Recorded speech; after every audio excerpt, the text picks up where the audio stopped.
Olá, eu sou a nutricionista Ana Paula Giorgini e hoje eu vou conversar um pouco com você sobre como o estresse, a ansiedade e a depressão, elas interferem no processo de emagrecimento. Então, para começar, a gente vai entender um pouco o que é cada uma dessas condições.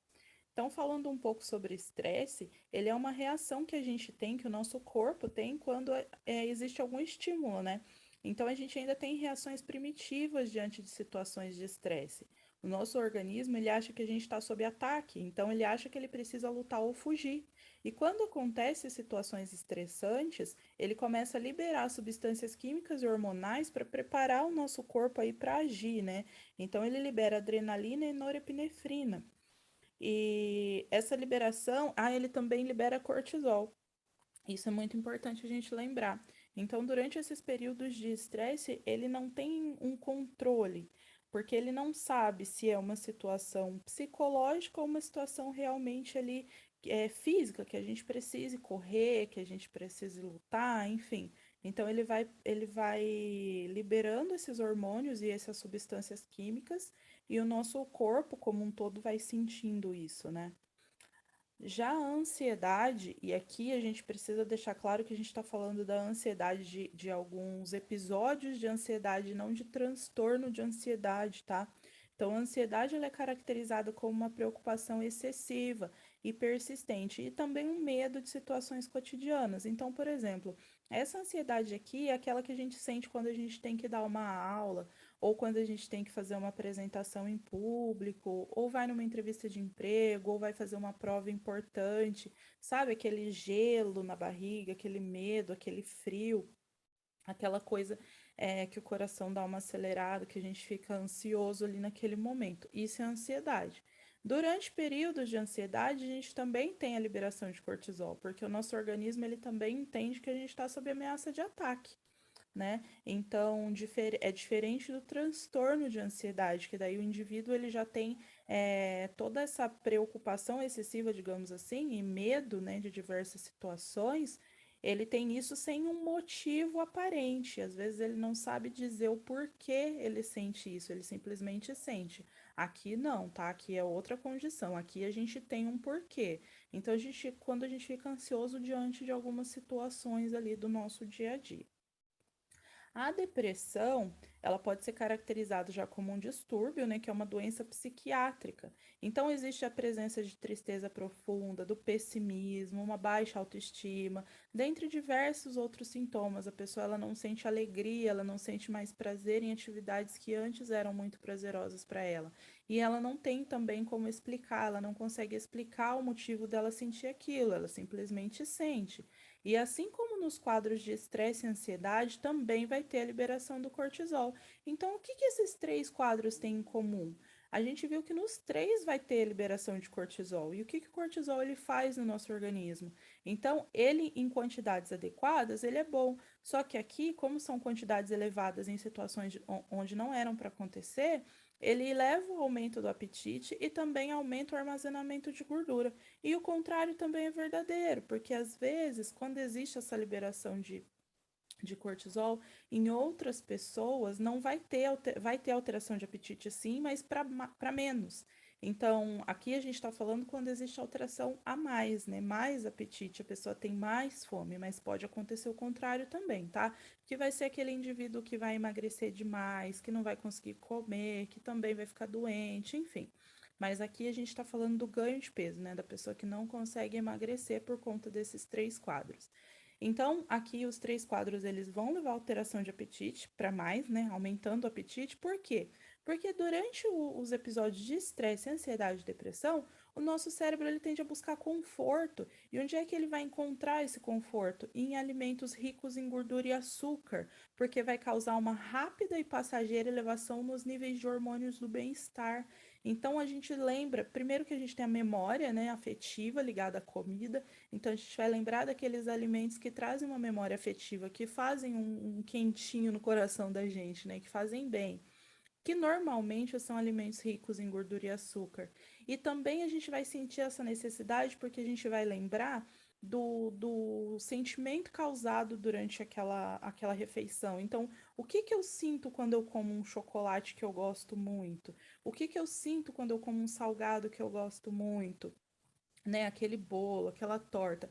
Ah, é gostoso, eu sinto prazer, eu sinto bem-estar. Então, toda vez que eu tiver mal, o meu cérebro vai me lembrar daquilo.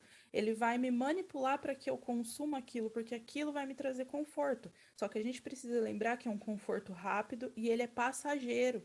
Então, ele acontece de maneira rápida. Assim que eu comer aquele doce, assim que eu comer aquele bolo, aquele salgado que eu tanto gosto, eu vou me sentir bem. Porém, isso vai passar. Essa elevação hormonal vai passar. E aí eu vou voltar a me sentir mal. E aí o que que acontece? Se a gente não souber identificar os sinais e os sintomas dessas três condições, a gente vai ter um aumento de peso que a gente não deseja e pode até piorar a nossa relação com o nosso corpo e com a comida, porque eu vou comer para me sentir bem. Só que assim que eu acabar de comer, que essa sensação de bem-estar for embora, eu vou me sentir mal, eu vou me culpar por ter comido. E aí eu vou piorar minha relação com a comida e com o meu corpo. Então, quais são os sinais de alerta? Aqui eu chamo a atenção de vocês para que vocês procurem ajuda profissional se apresentar um ou mais desses sintomas de maneira recorrente ou permanente. Então, Ana, eu sempre estou sentindo esse tipo de coisa. Ou então, eu sinto esse tipo de coisa já vem acontecendo há mais de um mês.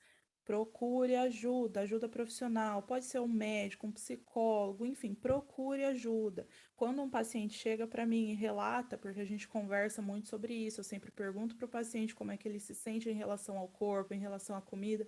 Durante a nossa conversa, dependendo do que o paciente relatar, eu vou fazer o encaminhamento para o psicólogo ou para o médico, vai depender da necessidade do paciente. Então, aqui, se você apresentar um dos seguintes sintomas: humor depressivo, irritabilidade, ansiedade, angústia, desânimo, um cansaço sem esforço, você não tem nenhum problema respiratório, só que você não fez nenhum esforço, você só levantou, foi fazer alguma coisinha ali, já tá com aquele cansaço, aquela coisa ruim, aquela sensação ruim, sabe? Ou parece que precisa fazer muita força para conseguir fazer coisas que antes eram tão fáceis. E quando eu digo antes, não é antes muito tempo atrás, é antes pouco tempo. Uma diminuição ou incapacidade de sentir alegria e prazer em atividades que antes eram agradáveis. Um desinteresse, uma falta de motivação, uma apatia, falta de vontade ou uma indecisão, sentimento de medo, insegurança, desespero, vazio. Sabe esses sentimentos que a gente não tem como explicar? Esse tipo de coisa. Quando você está sentindo uma coisa ruim assim, mas você não consegue explicar. Pessimismo, ideias frequentes e desproporcionais de culpa, baixa autoestima, sensação de falta de sentido na vida, inutilidade, fracasso, sensação de morte, essas coisas pesadas mesmo, sabe? Interpretação distorcida e negativa da realidade. Então, tudo é visto sob a ótica depressiva. Às vezes, uma pessoa chega e fala uma coisa para você de um jeito, você já entende de outro, você faz daquilo uma tempestade, quando na verdade não é. A pessoa fala de um jeito e você distorce aquilo, já jogando tudo de uma forma pessimista, uma forma negativa. Dificuldade de concentração, raciocínio mais lento, esquecimento frequente. Aí vem a perda e aumento, ou aumento do apetite e do peso, né? Insônia, então problemas de sono, qualquer problema aqui relacionado a sono, tá? Acordar muito cedo ou acordar no meio da noite várias vezes, enfim. Ou então o aumento do sono, que ele também pode acontecer, principalmente no caso da depressão, né? Dores e outros sintomas não justificados. Então, por exemplo, uma dor aqui no joelho, que eu não sei dizer, uma dor generalizada, que aí já pode parecer com um caso de fibromialgia. Já vi casos onde a pessoa foi diagnosticada com fibromialgia e ela não tinha fibromialgia, era só ansiedade, ela estava em processos ansiosos ali e desenvolvendo dor até no fio do cabelo, nas unhas, enfim dores que você não sabe como explicar. Se aparecer qualquer um desses sintomas ou mais de um e ele persistir, passou 2, 3, 4 dias, mais de uma semana, você ainda está sentindo, procure ajuda. Não fique sofrendo sozinho, porque isso é coisa séria. Depressão não é frescura, ansiedade não é frescura e o estresse todo mundo sabe que não é frescura, porque ninguém gosta de viver estressado. Então procure ajuda. Então, o que que a gente faz? Ah, eu não tô sentindo esses sintomas, mas eu vivo estressado, eu sempre me irrito com as pessoas, com as coisas, com os problemas, eu tô ansiosa, eu tenho depressão, já fui ao médico, enfim, já faço tratamento medicamentoso, mas eu não tô conseguindo emagrecer. O que que eu faço? Primeira coisa, gente, alimentação e exercício físico são as melhores formas de prevenir e tratar os três problemas. Tanto que se você for ao médico, se você for a um psicólogo, mas principalmente o médico, a primeira coisa que ele vai falar, dieta e exercício físico, para qualquer pessoa, tá? Independente se ela está acima ou abaixo do peso, ele vai mandar fazer alimentação saudável e exercício físico. Porque vai existir o quê? Liberação de hormônios de bem-estar, de hormônios que te trazem prazer. E quando a gente sente prazer, quando a gente sente bem-estar, a gente não fica deprimido, a gente não fica ansioso e nem estressado, tá? Dê preferências a alimentos naturais. Evite aí os industrializados, aqueles ultraprocessados, porque vai liberar menos substâncias ruins no nosso organismo. Tente reconhecer o que for um gatilho para você. Então, poxa, eu fico estressada toda vez que, sei lá, que eu escuto um som X. Então, se você já reconheceu isso, evite aquele som, caso você possa evitar. Se não, você se planeje antes. Se planeje antes de realizar grandes tarefas, por exemplo. Reserve um tempo para caso haja algum imprevisto. Então, faça um planejamento do seu dia. O que que você vai fazer ao longo do dia? Mas sobrou uma brecha ali, porque e se tiver um imprevisto? Ah, eu tenho que ir a diversos lugares. Mas e se surgir um imprevisto e você precisar se atrasar, por exemplo? Você tem um planejamento para isso, para que isso gere menos estresse possível? E se nada disso funcionar, gente, mais uma vez, não hesite em procurar ajuda profissional, tá? Só um profissional vai poder ajudar você da melhor maneira. E se ame. Para cada autocrítica que você tiver, faça um elogio. Quando você se olhar no espelho pela manhã, ou enfim, na hora que você chegar em casa, vai tomar banho, se olhar no espelho, e você pensar alguma coisa negativa sobre você, se obrigue a pensar uma coisa positiva. Porque a gente não é feito só de coisa boa, mas a gente também não é feito só de coisa ruim. Todo mundo tem defeitos e todo mundo tem qualidades, todo mundo mesmo. Cultive o seu amor por você. Aprenda a sentir orgulho de quem você é e de tudo que você realiza. Uma vez alguém me falou que quando você está num avião, você recebe. Nunca viajei de avião, tá, gente? Mas dizem que quando você está no avião, você recebe instruções que o adulto ele deve colocar a máscara de oxigênio primeiro, em caso de queda, né? Ele coloca a máscara de oxigênio primeiro para depois colocar na criança. Eu não sei se isso é verdade, mas o que que eu entendi disso? Para a gente poder cuidar do outro, a gente precisa cuidar da gente primeiro, tá? Então, se você estiver bem, você vai conseguir cuidar do outro. Porque se eu tô no avião, ele tá caindo e eu perder a consciência, eu coloco a máscara de oxigênio no meu filho, mas aí eu perco a consciência.